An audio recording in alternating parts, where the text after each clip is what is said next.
Hello, hello, hello, hello. Welcome back, everyone. Very good morning.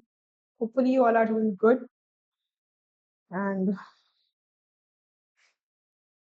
भाई इतने lectures आ रहे हैं, इतने सब चीजें आ रही हैं, तो आप लोग की पढ़ाई भी उतनी ही तेजी से चल रही होगी। और प्लीज,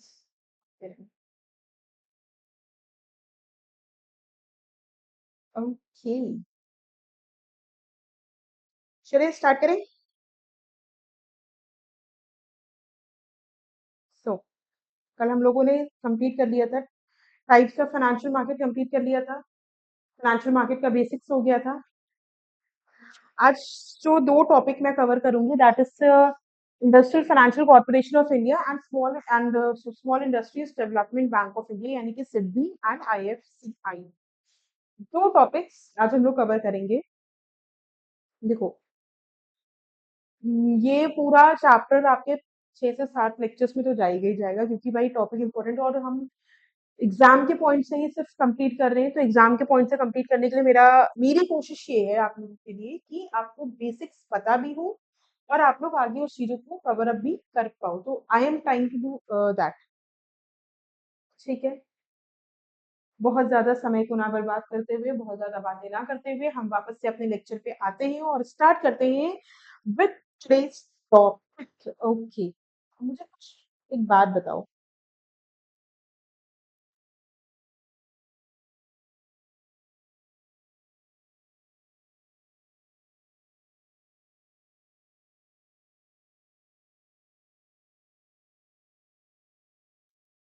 अगर आपके पास एक बिजनेस आइडिया है, रिसोर्सेस हैं, यानी आपके पास लैंड है, आपके पास मशीनरी है, आपके पास बिजनेस का प्लान है, आपके पास ह्यूमन रिसोर्स भी है, आपके पास मार्केट भी है, सब कुछ है। सिर्फ एक चीज नहीं है, सोचो वो एक चीज जो सबसे इंपॉर्टेंट होती है बिजनेस को चलाने के लिए, वो क्या होगी? और वही नहीं है आपके पास। भाई मेरे पास लैंड भी है, मेरे पास एम्प्लॉयज भी है, मेरे पास स्टाफ है, मेरे पास ये भी है, वो भी है, सब कुछ है। सिर्फ एक चीज नहीं। And what is that one thing that you don't have and which you needed to start any business? क्या हो सकता है? दिमाग। दिमाग, दिमाग तो सभी के पास होगा, तभी बिजनेस आइडिया आपके पास आया है।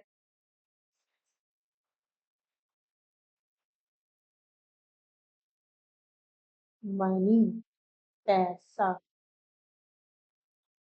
सारा खेल इस दुनिया में पैसे का है। बिना पैसों के कुछ नहीं है। Okay, fine. You need money. बिना मनी के तो आप बिजनेस स्टार्ट ही नहीं कर सकते हो। तो सबसे इंपॉर्टेंट चीज क्या होगी? मनी। इसके लिए आप कहाँ जाओगे? आप जाओगे बैंक के पास। बट अगर आपकी रिक्वायरमेंट ह्यूज है, ज्यादा है,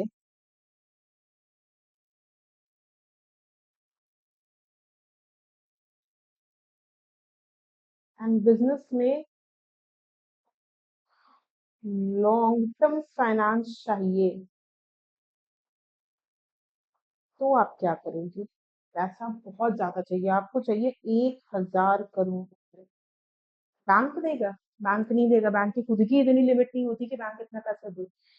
यहाँ पे आपकी आती हैं फाइनेंशियल इंस्टीट्यूशंस, जो आपको हेल्प करती हैं ऐसी सिचुएशन में। जो बड़े बिजनेस सेक्टर्स होते हैं, जो बड़े इन्वेस्टमेंट्स होते हैं, उनके लिए ये इंस्टीट्यूशंस बनाई जाती हैं। और इसी के बारे में आज हम समझेंगे। Industrial financial corporation of India, IFCI। क्या है ये, क्या काम करती है? SIDBI, small industries development bank of India.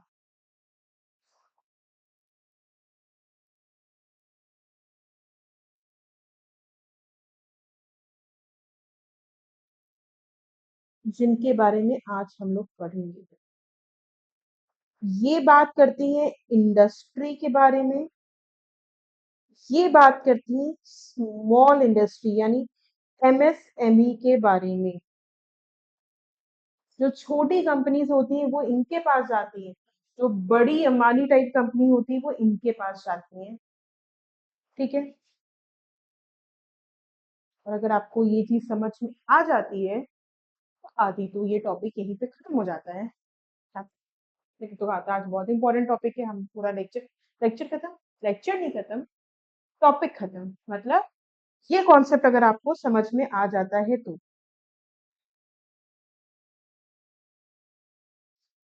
पहले समझते हैं डेवलपमेंट फाइनेंशियल इंस्टीट्यूशंस क्या होती है। देखो नाम से ही पता चल रहा है। आईएफसीआई को समझने के पहले एंड सिडबी को समझने से पहले लेट्स अंडरस्टैंड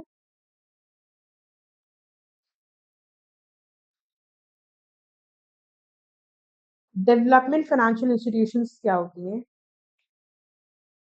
एक ऐसी फाइनेंशियल इंस्टीट्यूशंस जिसको स्टैब्लिश ही इसलिए किया गया है जो कि फाइनेंशियल असिस्टेंस दे सके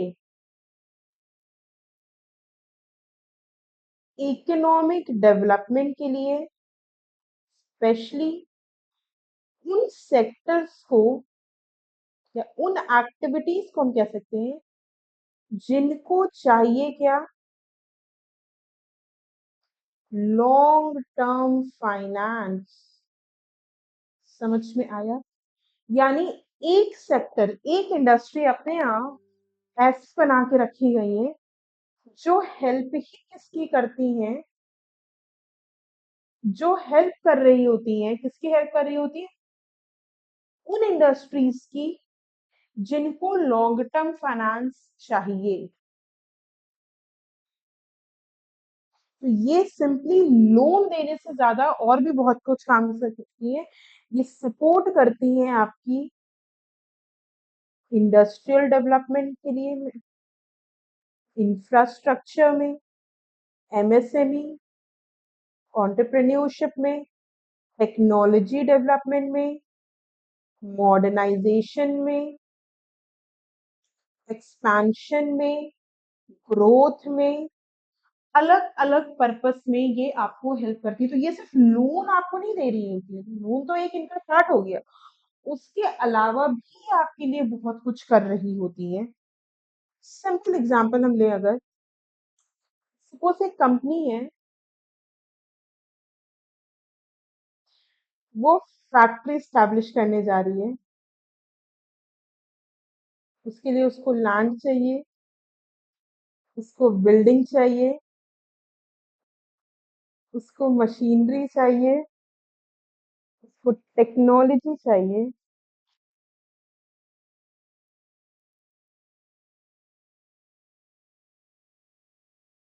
एंड उसको वर्किंग कैपिटल चाहिए। ये सारी चीजें उसको चाहिए। अगर आप बैंक के पास सिर्फ और सिर्फ जाएंगे, बैंक आपको लोन दे देगी उठा के। बैंक कहेगी आप लोन लीजिए और जाइए अपनी कंपनी में लगाइए और बिजनेस करिए। बट जब फाइनेंशियल इंस्टीट्यूशंस के पास जाते हैं,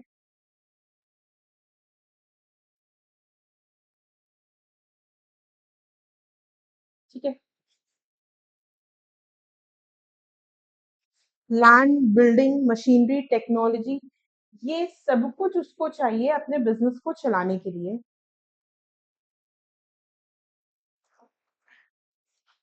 बैंक क्या करेगा, लोन दे देगा, लोन भी स्मॉल अमाउंट का देगा। लेकिन फाइनेंशियल इंस्टीट्यूशन यहाँ पे आपको लार्ज अमाउंट देगा, जिसका यूज करके आप अपना ये सारा काम कर सकते हैं।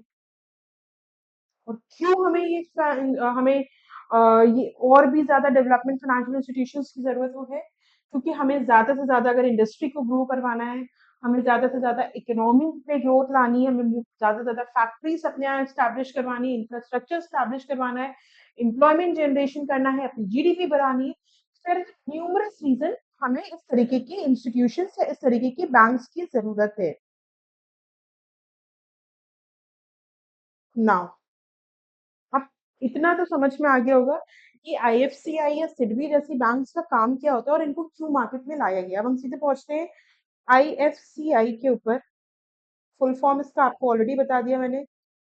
Industrial financial corporation of India. 15 minute शांति से बैठना है। बेसिक्स आपको इसके बताने जा रही हूँ। क्यों लाने की जरूरत पड़ी है इस तरीके की बैंक्स, इस तरीके की इंस्टीट्यूशंस आपको हेल्प पे कैसे करती है इकोनॉमी में, वो आप लोगों ने अभी समझ लिया। ठीक है। आईएफसीआई आपकी आई थी 1 जुलाई 1948 को। कब ये आई है? 1 जुलाई 1948 को। और ये एक आपकी systematically important non deposit taking NBFCs होती हैं। अभी हम इसके बारे में भी पढ़ेंगे। ये वो एनबीएफसीज होती हैं जो डिपॉजिट नहीं लेती हैं।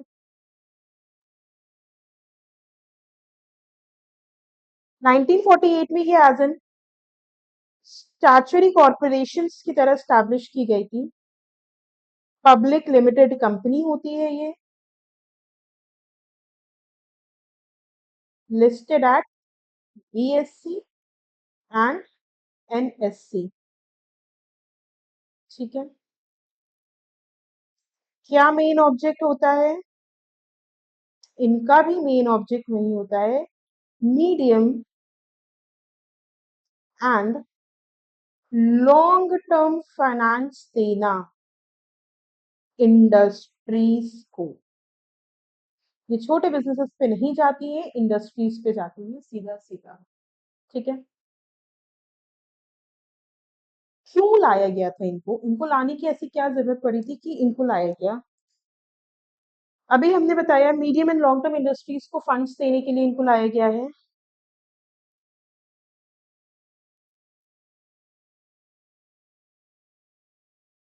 आईएफसीआई को लाया गया था जब इंडिया में इंडस्ट्रीज डेवलप हो रही थी, उस टाइम पे इनको लाया गया था लॉन्ग टर्म फाइनेंस को प्रोवाइड करने के लिए। फाइनेंस को प्रोवाइड करने के लिए, क्योंकि वो इजीली अवेलेबल नहीं था उस टाइम पे। उसकी अवेलेबिलिटी इजीली उस टाइम पे नहीं थी। तो यानी हम ये कह सकते हैं कि ये एक तरीके का ब्रिज है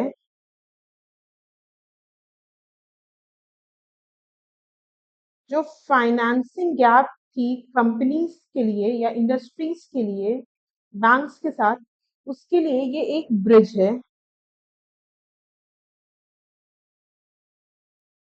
अगर हम इसके ऑब्जेक्टिव की बात करते हैं तो ये सल्यूशन प्रोवाइड करता है इंडस्ट्रीज की वेरियस फाइनेंशियल नीड्स को लेके। कॉम्पिटिटिव है ये,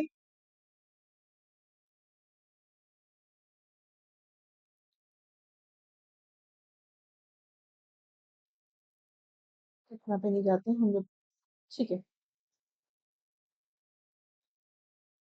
पहली बात तो आपको फाइनेंशियल नीड्स के लिए ये एक सोल्यूशन देता है। ऑपरेशंस जो भी होते हैं उनको मॉडर्नाइज करता है और इंडस्ट्रीज के एक्सपेंशन में हेल्प करता है ये। इंफ्रा डेवलपमेंट में हेल्प करता है। कस्टमर फोकस्ड सॉल्यूशंस देता है। ऑर्गेनाइजेशन की रेप्यूटेशन को इन्हांस करता है।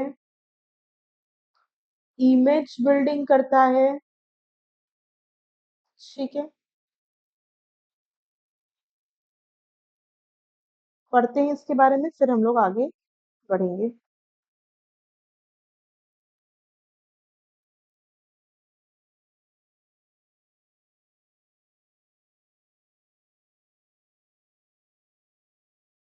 ठीक। आई होप आईएफसीआई के बारे में बेसिक्स आप लोगों को समझ में आ गई होंगी, और इससे ज्यादा आईएफसीआई के बारे में करने की अभी जरूरत नहीं है। तो हम लोग फटाफट इससे करते हैं, देन हम लोग सिडबी की तरफ बढ़ते हैं। At the time of independence in 1947 Indian capital markets relatively less develop. सबको पता है, तो ऑब्वियसली बात है, जब इंडिपेंडेंस आई थी तो उसके बाद जो हमारी इंडियन कैपिटल मार्केट थी वो इतनी डेवलप नहीं हुई थी। So demand आई कि हमें अपनी for capital was growing rapidly. However, there was a dearth of providers of capital. Commercial banks that existed were not equipped well enough to provide for long-term capital needs in any significant manner. Against this backup and to bridge the demand supply gap of capital needs of the economy, government of India ने जो है IFCI को establish किया 1 जुलाई 1948 को by way of IFC act 1948। तो ये start कहाँ से कि भाई सीधी सी बात है ना कि जब हमारा इंडिपेंडेंस हुआ था उस टाइम पे इतनी हमारे पास फंड्स नहीं थे। So IFCI was first development financial institution of India set up to propel economic growth through development of infrastructure and industry. Since then, has contributed significantly to the economy through the incentive support to projects in all the three spheres of growth and development: manufacturing में, infrastructure में, service में, and agriculture allied sectors. To aid in raising funds directly through capital market, the constitution of ICI was changed from statutory corporation to company under Indian Companies Act 1956, and subsequently named company was changed to IFCI Limited with effect from October 9, 20। इतना आप लोगों को लिखने की जरूरत नहीं है, बस यहाँ तक भी लिख के आओगे तो एग्जाम में आराम से मिलेंगे, यानी first paragraph it's enough. Since its inception, IFCI has witnessed and sustained all business economic cycles. IFCI has been able to maintain the financial sustainability with consistent support and cooperation of all its stakeholders, and particularly the Government of India. In addition to its core competence of long-term lending to industrial and infrastructure sector, IFCI has also developed competence in providing advisory services and has been a nodal agency for providing advisory services to government.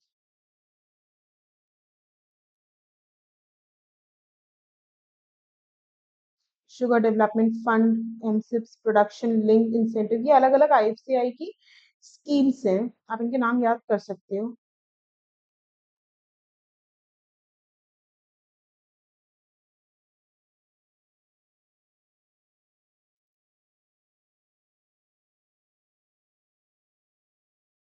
IFCA also enhances its organizational value through optimizing value core and non-core assets and investments over the years. IFCA has played a pivotal role in the establishment of various entities that are restricted to their fields today. SHCIL है, NSC है, LIC है, tourism finance corporation है, ये अलग अलग तरीके की जो स्टैब्लिशमेंट है जो आईएफसीआई ने स्टैब्लिश की है। इसकी सब्सिडी कौन कौन सी, स्टॉक होल्डिंग, ये याद कर लीजिएगा, ये वैसे भी हेल्पफुल है।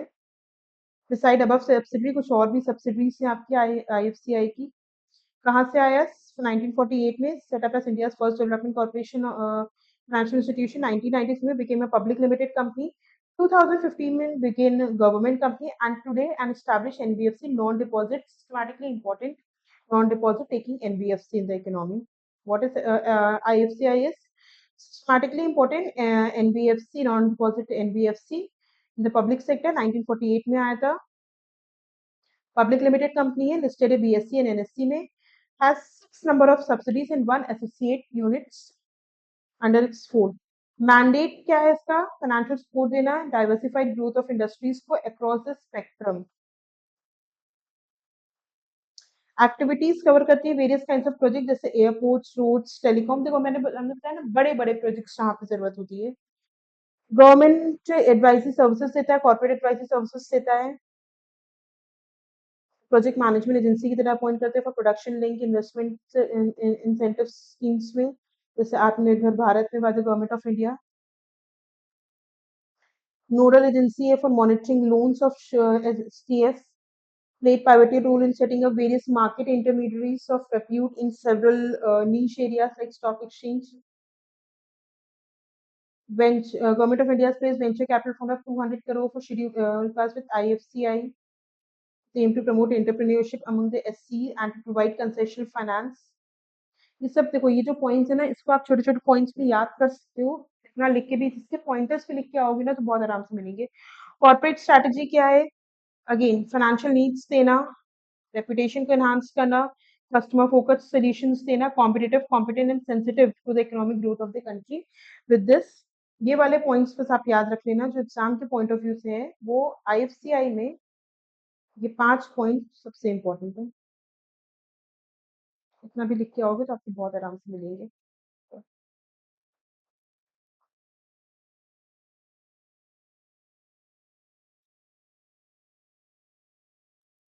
नेक्स्ट हम मूव करते हैं सिडबी की तरफ।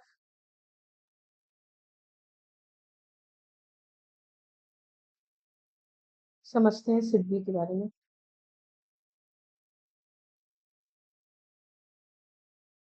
स्मॉल इंडस्ट्रीज इसको लाया गया था, जैसे आईएफसीआई आया था बिग इंडस्ट्रीज को फाइनेंस देने के लिए, सिडबी लाया गया था जो आपकी स्मॉल इंडस्ट्रीज हैं, छोटी कंपनीज हैं, या जो एमएसएमई रजिस्टर्ड एंटिटीज हैं, उनको फंड्स देने के लिए लाया गया था। ठीक है।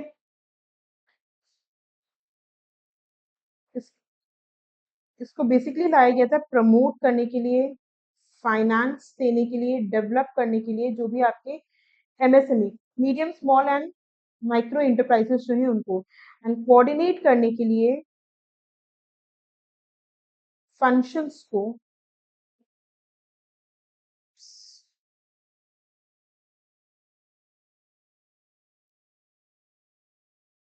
उन इंस्टीट्यूशंस की जो इंगेज हैं इन्हीं की तरह की सिमिलर एक्टिविटीज में। बस इतना याद रखो इसमें कि ये प्रमोट फाइनेंस एंड डेवलप करता है उन कंपनीज को, उन इंडस्ट्रीज को जो एमएसएमई सेक्टर्स में काम कर रही हैं। ठीक है। हम डायरेक्ट इसके नोट्स पे आते हैं, डायरेक्ट इसको पढ़ते हैं और आप लोग यही चीज को कवर कर लीजिए क्योंकि इसमें कुछ ज्यादा है भी नहीं। 2 अप्रैल 1990 को आया था under the act of Indian parliament. Act करता है principal financial institution promote finance develop करने के लिए एमएसएमई को sector as well as coordination of function of institutions जो इस तरीके की एक्टिविटीज में एंगेज्ड है, सबसे इंपॉर्टेंट। ठीक है। जितना हाईलाइट करें इतना लिख के आओगे आराम से नंबर भी मिलेंगे। और सिडबी में कुछ भी नहीं है, small industry development bank of India नाम ही आपका बता रहा है कि स्मॉल इंडस्ट्रीज के डेवलपमेंट के लिए initiative have remained aligned to the national goal of poverty. इसका मेन एम क्या है? Poverty alleviation, employment generation, entrepreneurship and fostering competitiveness in MSME sector. ठीक है। कुछ इसके की इनिशिएटिव्स याद रख लीजिएगा, जैसे कि ये क्यूमुलेटिव असिस्टेंस दिया इसने अराउंड 5.40 लाख करोड़ का चैनलाइज इनटू एमएसएमई सेगमेंट में। ये प्रोवाइड करता है cumulative assistance of around 5.4 lakh crore channelize MSME segment में। डायरेक्टली इम्पैक्ट करता है over 360 lakh person enterprises through its branch network of around 80 offices, extending loans, equity and quasi equity aggregate in to INR of 13,689 crore, benefiting 356 lakh अच्छा, अब इतना तो आप लोग को भी याद नहीं रहेगा, बट अगर आप थोड़ा बहुत भी इसको याद, एक सिंपल इसको ऐसे याद कर लो, extending loans and equity and quasi equities से डिसएडवांस्ड पीपल को, मोस्टली वुमेन थ्रू माइक्रो। अगर वैल्यूज नहीं भी याद रहती तो सिंपल उसके आगे का मेन कंटेंट याद रखो। Keeping its outreach by nurturing and evolving more than 100 MFIs who have emerged as strong and viable financial intermediaries, supporting more than 1.16 lakh budding and existing entrepreneurship by infusing skills and reskilling initiatives, facilitating institutions building by adopting a SIDBI plus approach and creating its subsidiary, developing a passionate pool of 1000 professionals। इतना याद करने की जरूरत नहीं, इसमें जो points आपके लिए इंपॉर्टेंट है वो मैं मार्क कर दे रही हूँ। फर्स्ट सेकंड पॉइंट याद रखिएगा, थर्ड पॉइंट याद रखिएगा, फोर्थ फिफ्थ सिक्स, तो आपने मार्क ही करवा दिए। देखो इसकी हिस्टोरिकल जर्नी दी हुई है, थोड़ा बहुत पढ़ लेना कि ये 1990 में आपका आया था, सेटअप हुआ था। फिर बिल डिस्काउंटिंग और एमएसएमई वेंडर्स इंट्रोड्यूस हुआ 92 में। 94 में लॉन्च हुई आपके माइक्रो क्रेडिट स्कीम। 99 में आपके SIDBI venture capital limited establish हुई। Then credit guaranteed fund trust of micro and small enterprises आया। देन आपका SMERA आया जो कि अब Acuite ratings and research limited है। तो इस तरीके से आपका कैसे कैसे सिडबी बढ़ा है वो। और सिडबी में ना बहुत सारे ऐसे लोन्स हैं, ऐसे फाइनेंशियल इंस्टीट्यूशंस हैं, जैसे मुद्रा लोन है, इस तरीके के जो है आपको वहाँ पे अलग अलग फाइनेंशियल सपोर्ट्स मिलता है स्मॉल इंडस्ट्रीज को। विद दिस हमारा ये भी पोर्शन कंप्लीट हो गया है। आरआरबी एंड कोऑपरेटिव बैंक हम नेक्स्ट लेक्चर में कंप्लीट करेंगे। मान के चलिए 3 मोर लेक्चर्स विद दिस और हमारा ये पूरा चैप्टर कंप्लीट हो जाएगा। सो यहीं पे रोक रही हूँ सारी चीजों को। and we will continue with the further lectures tomorrow. And please keep your preparations on. Prepare करते रहिए एंड करते रहिए. Okay, bye bye.